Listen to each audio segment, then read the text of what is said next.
Bon, première vidéo YouTube, j'espère que mon équipement sera aussi correct que Miss Yaos. Ça tourne les gens? Oh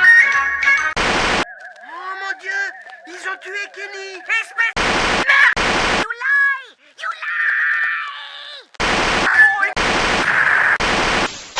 EV2Zim, créé par Jonel Vasquez en 2001, un cartoon de chez Nickelodeon. Alors avant de décortiquer ce cartoon, dans un premier temps, je vais parler du créateur, ensuite dans un deuxième temps, la série. C'est bon, vous avez compris le principe de l'émission? Window Bar, vous pouvez continuer. Jonel Vasquez est né le 1er septembre 1974 dans l'est de San José, en Californie. Auteur de la BD Johnny the Homicidal Maniac, Squee, Alfie Sick, qui sont des spin-offs dans l'univers de JTHM, ainsi que Filler Bonnie et The Bad Art Collection. Alors je sais particulièrement ce que vous allez me dire en commentaire sans continuer la vidéo. Mais alors, si c'est un auteur de BD, comment il a fait pour être créateur? Et pourquoi je suis une chaussette venant d'un patient mort? Alors pour te répondre, petite chaussette, tout d'abord... C'est Nickelodeon qui l'a contacté pour faire un cartoon. Oui, appeler un auteur de BD qui n'y connaît pas grand chose en animation, dont ses comics sont du Burton mais vulgaire et violent. Mais disait Frey, vous êtes auteur de BD d'humour pour adultes, et nous voudrions que vous faisiez un cartoon pour enfants. En fait, la vérité, c'est qu'il est allé à l'université d'Anza en art cinématographique, mais il a abandonné pour faire ses comics.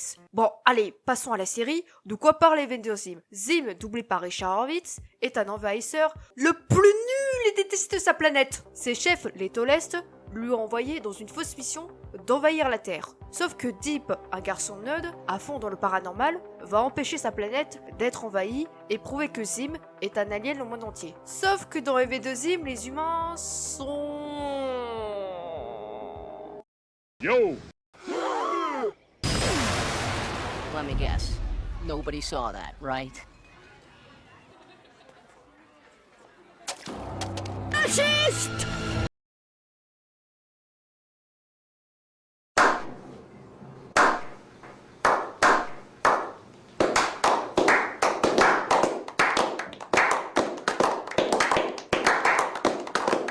Sauf sa sœur gothique, Gaz, qui sait que Zim est un alien, mais elle s'en fout totalement. Elle, c'est pizza, soda et gaming. Zim n'est pas tout seul, il a un robot qui s'appelle Gur, doublé par Ricky Sammons, le coloriste de la série et des BD de Jonen, un robot sans neurones, littéralement. S'il fait un test de QI, le sien il serait de -0 et d'un taco. Je crois que j'ai fait le tour des persos. Merde, j'ai oublié que Zim a un mini-cerf volant qui s'appelle Minimous, doublé par Vasquez en personne, qui fait Nya. Après la série, je vous déconseille de la regarder en mangeant, car cette série est glauque et contient des épisodes très bizarres, notamment le plus connu, Dark Harvest, où Zim vole des organes pour une visite médicale. Dans pas mal de youtubeurs, on en a déjà parlé. Et bon appétit! Malheureusement, Nickelodeon a annulé la série, qui a fait 2 saisons, quel gâchis. Mais boum! Shonen revient avec un film, EV2Zim Enter the Florpus sur Netflix. Foncez dessus, il est génial. C'est une tuerie de l'espace, que ce soit l'animation ou le style de dessin qui a vachement évolué. Et surtout, ne le regardez pas en VF, parce que voilà ce qui va se passer!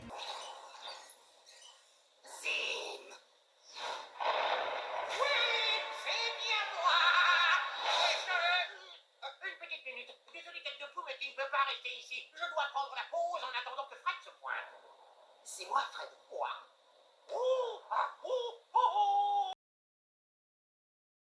Bon, après cette analyse, vous vous demandez quel est mon avis sur EV2Zim.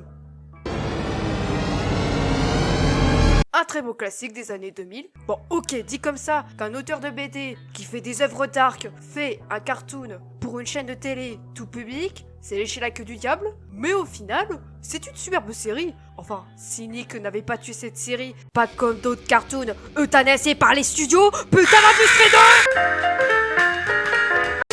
Surtout que j'aurais voulu savoir beaucoup plus sur les Zircans. Enfin bref, le créateur de EV2Zim a continué son univers de notre alien en comics qui ne sont pas disponibles en France, malheureusement. En tout cas, malgré que ce cartoon soit enterré, il est au moins revenu plus fort que jamais en film.